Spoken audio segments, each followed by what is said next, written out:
World War II brought darkness to Europe, casting a long shadow over the continent. The Nazis systematically rounded up Jewish people, forcing them into overcrowded and inhumane ghettos. Conditions in these ghettos were beyond terrible. People were starving, suffering from disease and living in constant fear. But in this overwhelming darkness, a light shone through. Irina Sendler, a beacon of hope and courage. Working for the Polish Welfare Department, Irina had unique access to the Warsaw Ghetto, a place of unimaginable suffering. She was horrified by what she saw, the atrocities, the despair, the loss of humanity. She knew she had to act, to do something to alleviate the suffering and save lives. Risking her own life, she joined Zegota, a Polish resistance group dedicated to saving Jewish children from the horrors of the Holocaust. Before the war, Irina was a social worker, a role that had taught her how to help and connect with people in need. She knew how to connect with people, how to earn their trust, and how to offer them hope in their darkest hours. She also understood the Nazi system, their methods, and their weaknesses. This knowledge would be crucial to her mission, allowing her to navigate the dangers and save lives. She was determined to save as many innocent lives as possible.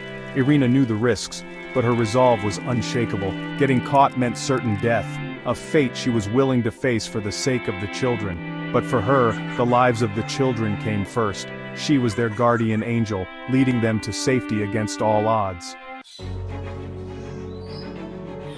Irina had to be creative. She faced immense challenges and dangers every single day. The ghetto was heavily guarded, with soldiers patrolling constantly, making any escape attempt perilous. She smuggled infants out in toolboxes and potato sacks, often under the very noses of the guards. Older children were hidden in ambulances and carts, concealed in secret compartments or under blankets. One method involved a church with two entrances, one inside the ghetto and one outside. This allowed children to slip through unnoticed. Children were sedated and placed in coffins, a grim but necessary measure to ensure their silence and safety. Irina and her team told the guards they were victims of typhus, exploiting the fear of the disease to avoid thorough inspections. The terrified children were then buried outside the ghetto and taken to safety, often under the cover of night. Irina meticulously documented the children's real names and their new, non-Jewish identities, ensuring their histories were preserved. She kept these records buried in jars, hoping to reunite families after the war, a testament to her hope and foresight. Every rescue was a victory, a small triumph against the overwhelming darkness of the time. Every child saved was a testament to Irina's bravery and her team's unwavering commitment to their cause. But the emotional toll was immense, with the constant fear of discovery and the weight of so many lives resting on their shoulders. Perhaps the hardest part of Irina's mission was convincing parents to part with their children. These were not just any children. They were their lifelines, their hopes, and their dreams. The thought of letting them go was unimaginable. Imagine the impossible choice: hold on to your child in a place of death or give them a chance to live, even if it means never seeing them again.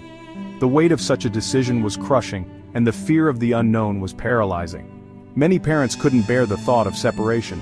The bond between parent and child is one of the strongest forces in the world, and breaking it felt like tearing their own hearts apart. Irina understood their pain, their fear. She promised to remember their children, to keep their memories alive.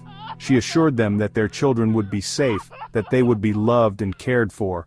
Some parents, clinging to hope, made the heart-wrenching decision to trust Irina. They handed over their most precious treasures, praying that this act of faith would save their lives.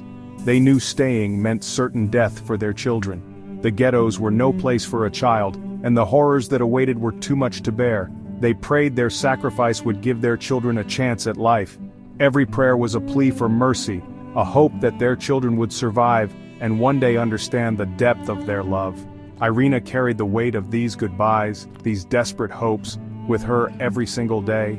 She knew the enormity of the trust placed in her and the responsibility she bore. Each child she saved was a testament to the courage and love of their parents.